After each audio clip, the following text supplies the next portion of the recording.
Bonjour à tous, j'espère que vous vous portez bien. Et puisque vous êtes là, si on parlait un peu des sectes. Eh oui, c'est qui au juste une secte?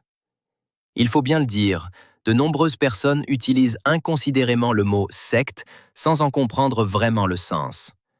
Et même, pour éviter toute confusion, certains théologiens évitent d'utiliser ce terme. Le grand Robert de la langue française explique qu'une secte est un groupe organisé de personnes qui ont une même doctrine au sein d'une religion. Ce qui veut dire que, d'après cette définition, toutes les organisations religieuses pourraient être considérées comme des sectes. Dans le langage quotidien, le mot secte a pris un sens différent. On lit dans une encyclopédie, The World Book Encyclopedia, que, depuis les années 50, la publicité faite autour des sectes a modifié la signification de ce vocable. Ce terme en est venu à désigner tout groupement dont le chef propage des doctrines et de nouvelles pratiques hétérodoxes. On peut aussi dire que de nos jours, les sectes sont en général considérées comme des groupements religieux dont les idées et les pratiques extrémistes vont à l'encontre des normes acceptées par la société. Habituellement, elles se livrent à leurs activités religieuses en secret. De nombreux adeptes de sectes vivent en marge de la société, en communautés fermées sur le monde qui les entoure.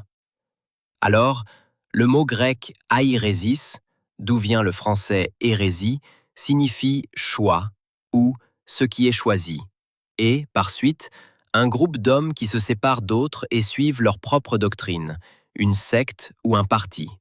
Selon A Greek English Lexicon of the New Testament, par J. Thayer, 1889, page 16. Dans les évangiles, ce terme est employé pour désigner les adeptes des deux branches du judaïsme les plus en vue, les pharisiens et les sadducéens. Le christianisme, considéré comme une dissidence du judaïsme, fut qualifié par les non-chrétiens de secte ou de secte des Nazaréens. Le fondateur du christianisme, Jésus-Christ, pria pour que l'unité règne parmi ses disciples, selon Jean 17, verset 21, et les apôtres avaient à cœur de préserver l'unité de la congrégation chrétienne, selon 1 Corinthiens 1, verset 10, et Jude, versets 17 à 19. La désunion en matière de croyance risquait d'engendrer de graves disputes, des dissensions et même l'inimitié. Voyez Acte 23, versets 7 à 10. Aussi fallait-il rejeter les sectes, qui sont rangées parmi les œuvres de la chair, selon Galates 5, versets 19 à 21. Les chrétiens avaient été prévenus. Ils ne devaient pas fonder de secte ni se laisser égarer par de faux enseignants. Dans sa lettre à Tite, l'apôtre Paul demanda qu'après un double avertissement, l'homme qui persisterait à fonder une secte soit rejeté, entendant manifestement par là qu'il fallait le renvoyer de l'assemblée, selon Tite 3, verset 10. À Rome, les principaux personnages des Juifs ont évoqué avec justesse la situation des disciples de Jésus. Ils ont en effet reconnu « Car vraiment, pour ce qui est de cette secte, nous savons que partout on parle contre elle. » Selon Acte 28, verset 22. Entre nous, ça n'a pas changé.